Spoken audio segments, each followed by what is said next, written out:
Glas Beograda 202, 16 sati i 18 minuta. Ekipa koja će realizovati današnju emisiju biće u sastavu Milan Stojiković, Nikola Trikoš, Nebojša Sabovljević i Petar Protić. Govorit ćemo o omladinskim temama. Omladinsko-studentski forum, kako koristiti razvojne fondove, je glavna tema ove emisije i naše gošće biće Milena Stanisavljević, Jelena Majstorović, Jelena Marijanović i Mirna Merkez, koje su došle u našu emisiju direktno iz Pariza, odnosno mislim da su juče doputovale, ako se ne varam. I najpre evo razgovarat ću sa Milenom Stanisavljević i Jelenom Majstorović. Obema želim dobar dan i dobrodošlicu u ovu emisiju. Hvala, dobar dan. Premda smo se čuli jednom kada ste iz Pariza objavile vest da će ovako nešto biti organizovano u Novom Sadu, na Novosadskom sajmu, tada ste nam samo dali onako malu dojavu i sada kad se približilo sve, kada čekamo taj petak, jel tako, preko sutra da sve to počne, ste došli malo da poduže porazgovaramo o tome. Najpre, evo, Milena ili Jelena, sve četiri studirate master ekonomije i menadžmenta, jel tako, na fakultetu koji se nekad dao 12. držav. Da, nekada je to bio fakultet Pariz 12, sada je to fakultet Istočni Pariz, odnosno Univerzitet Istočni Pariz. I obe ste pokretačice ovog foruma koji će biti održan 18. i 19. marta u Kongresnom centru Novosadskog sajma, ali ne samo vas dve, nego i druga Jelena i Mirna, onako francusko, odnosno srpsko-kanadsko-egipatski tim. Kako to? Kako ste se vas četiri povezali? Tako je. Mi smo studenti Master 2 programa koji se zove Razvojna ekonomija i menadžment međunarodnih projekata. Upoznali smo se u toku studija, odnosno na samom početku mastera smo dobili jedan grupni rad da sastavimo neki projekat koji bi za cilj i temu imao razvoj, ekonomski razvoj. Mi smo naravno odabrali Srbiju, budući da smo ja i Jelena iz Srbije i Mirna i druga Jelena iz Kanade su se složile sa nama i tako da je Srbija bila idealan izbor. Rešili smo da napravimo forum kako bismo podigli svest ljudi o IPARD fondovima, odnosno fondovima Evropske unije za ruralni razvoj. Kada kažeš to IPARD, mnogi ne znaju šta je to i tu dolazimo verovatno i do nekog osnovnog povoda i cilja ovog foruma. Tako je.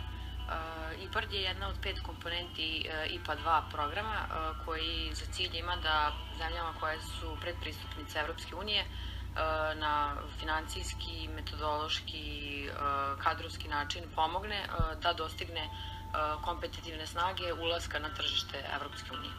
I u skladu sa tim mi želimo da ovakvim forumom pozivam internacionalnih i regionalnih stručnjaka koji poznaju ovu temu sa raznih profesionalnih aspekata, predstavimo sadašnje stanje Srbije po ovom pitanju i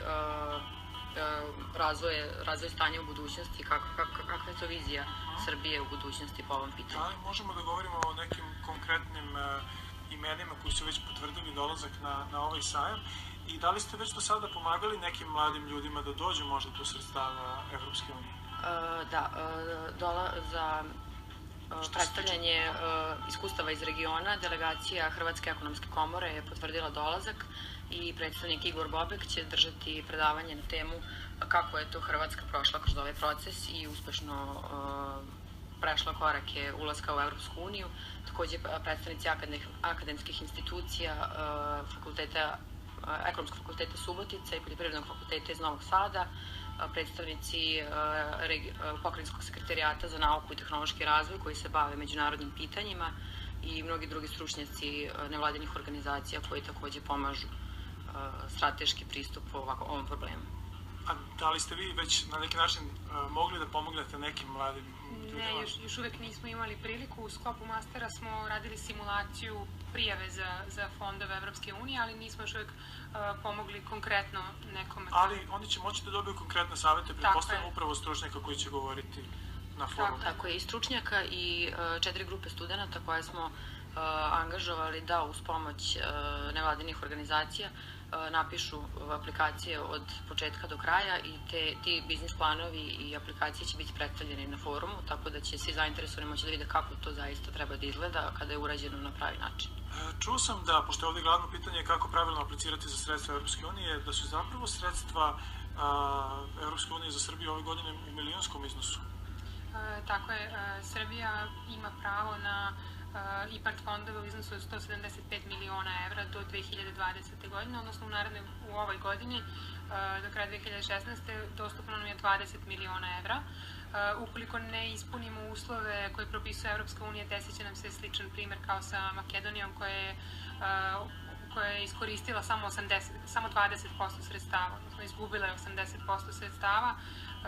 Uslovi koje Evropska unija propisuje su, pre svega se odnose na formalne uslove, kako aplicirati za fondove, poštovati određene rokove i tako dalje, ali takođe tu je i velika uloga vlade koja ima zadatak da predstavlja jednu vrstu posrednika između Evropske unije i aplikanta za fondove.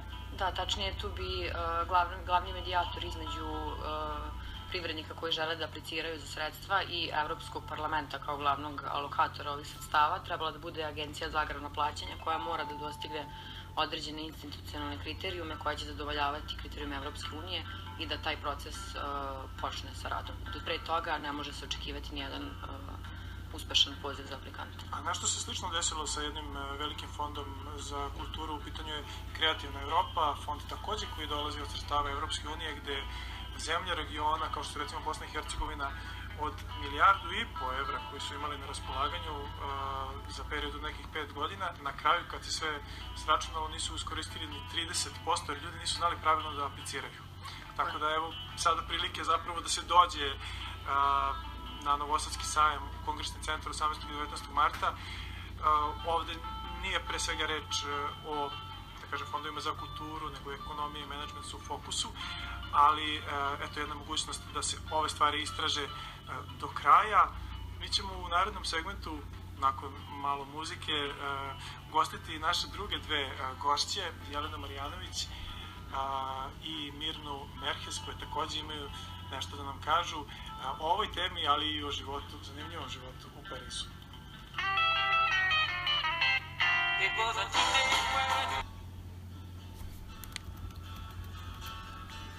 Naše gošće su Jelena Marjanović i Mirna Merhes. Prošli put sam možda pogrešno izgovorio prezime, ali sada nisam pogrešio. Jelena, tebi ovako na srpskom, iako znam da si rođena u Kanadi, ali da znaš sve dobro srpski, kažem dobar dan. Dobar dan. And hello to you, Mirna. Dobar dan. Dobar dan. You know Serbian, because you have Serbian friends, of course, in Paris. Eto, Mirna me poželjela dobar dan na srpskom jeziku, iako je zapravo iz Egipta. You're originally from Egypt, right? Yeah. And you decided to come and study in Paris. How come? It is because I study in a French university and I was promoted with a scholarship to go to Paris in order to have my master's degree and then come back in my university. So that's why I chose this country, just because of the French language. I used to learn French since I was so young, that's why. Eto, Mirna imala i lične povode, s jedne strane da jednog dana dođe studira u Parizu, a s druge strane dobila je, pošto studirala na francuskom univerzitetu ili fakultetu, dobila je i stipendiju i tako je došla. A ti, Jelena, kako si ti došla do Pariza? Pa preko Google. Našla sam master preko Google, jako mi se interesiralo, to je više profesionalni master i imamo prakse i ovaj projekat što smo morali napraviti ovdje u Srbiju i to me jako interesiralo jer ne volim puno da čitam, volim više ovakvu akciju da budem, tako da me jako to i... Znači ti si aktivista, pravi aktivista u ovom timu. Da, da. Eto, zanimljivo je da građani zaista mnogo greše prilikom aplikacija za velike fondove, zapravo koji su dostupni u milionskim iznosima i zbog toga na kraju dana uopšte procenat ljudi koji su aplicirali dovede do toga da fondovi uopšte nisu iskorišćeni do kraja. Mi ćemo jednog dana postati verovatno zemlja Evropske unije. Tako da, gde oni najčešće greše? Šta je problem toliki sa tim aplikacijama? Pa najviši problem je znanje i Reci na engleskom? Da, nema problema. Znanje i nema dovoljno ograničeno pristup financiranje. Tako da ljudi žele da se pristupi za te fondove, ali nemaju dovoljno sredstva i financiranje ili od vlade ili od privatne banke da mogu da apliciraju. Naprimjer, ove IPARD fondove, to sve dobiješ nazad novce kad si već potrošio. Znači, ne daju novce da kupiš mašine ili šta već, traktore i tako dalje, nego moraš sam pokazati da imaš te financiranje i onda ti oni daju nazad na kraju. Tako da to je veliki problem u Srbiju, po malim selama i tako dalje, u ruralnom Srbiju, da ljudi tako nemaju to pristup za to financiranje. Nemaju pristup, ali s druge strane upravo taj agrarni deo Srbije koji si pomenula, dakle, je negde, čini mi se, i najjačan naša snaga i kapacitet. Pa evo da, u Srbiju 35% soja produkcije koji koristimo u Evropsku uniju od 27 zemalja je 35% je izvezeno iz Srbije za Evropsku uniju. Znači to je veliki procenat. Isto 11% izvinite, Nema veze, zbunila se, ali odličan ti je u svakom slučaju srpski. Kukuruz, izvinite, isto ide za Europsku uniju, tako da imamo te proizvode koji su već jako traženi i zastupljeni. Tako da možemo to da izvedemo. I isto ima veliki fokus na organski proizvoda, isto koji je, kako je u Srbiji ima jako puno malih farma i to je dobar sistem da se može stvoriti organski proizvod. Organski proizvod, a ja sam čuo da je Danska, ako se ne veram, prešla na 100% organsku proizvodnju, a to ide u neke zemlje Evropske unije. Pitaću sada i Mirnu, kako su njene očekivanja od omladinskog foruma u Novom Sadu. What are your expressions for Friday and Saturday? What do you expect actually from this forum? First of all, I should thank, I'm really amazed by the hospitality of the Serbian people till now. Everyone I see, I feel like I'm home. Second thing about the conference, I really respect that the people should attend the conference because it's really relevant topic and all over the world. When it comes to rural development, it's a big pillar for developing countries and especially for the Balkans. So I really expect that the youth register and they come to attend. It's a free of charge opportunity and it's a really good learning opportunity and academic one. And I'm sure that they will have great benefits from the speakers that they come in the conference. Eto, Mirna je najpre rekla, pošto je moj deo pitanja se odnosio i na same utiske iz Srbije, da se ovde osjeća kao kod kuće, a što se tiče foruma, da je zaista korisno doći tamo jer je moguće naučiti i pre svega naučiti od ljudi koji će biti predavači. Tamo, ja ću ponoviti još jedan put, 18. i 19. mart u Kongresnom centru Novosadskog sajma imate i veliku podršku, Jelena, sa svih strana. Dakle, podržali su vas i fakulteti i razne institucije, tako da mi vam želimo sreću. Good luck. Da li je ostalo još nešto da se kaže što se tiče ovog... Da pozovemo ljude možda da... Pa to, baš se stvarno se isplati doći da kreiramo taj network za mlade, mislim, besplatno je, jako se puno može naučiti i ja mislim da je sad vreme da mi kao mladi da to počnemo jer ne možemo više čekati na drugih, nego je sad naša generacija, mi smo došli, to je sad naše vreme i da mi reagiramo kako trebamo i da idemo dalje. Znači nema onog bit će bolje, nego hoću sada da mi bude dobro. Toga. A pretpostavljam da će ovo zaživjeti kao tradicija, tako da ćemo iz godine u godinu imati. Tako, idemo dalje. Ovako nešto. Bile su ovo 4 mlade dame koje su došle iz Pariza, koji inače studiraju na Državnom univerzitetu Istočnog Pariza, Milena Stanisavljević, Jelena Majstorović, Jelena Marijanović i Mirna Mertes.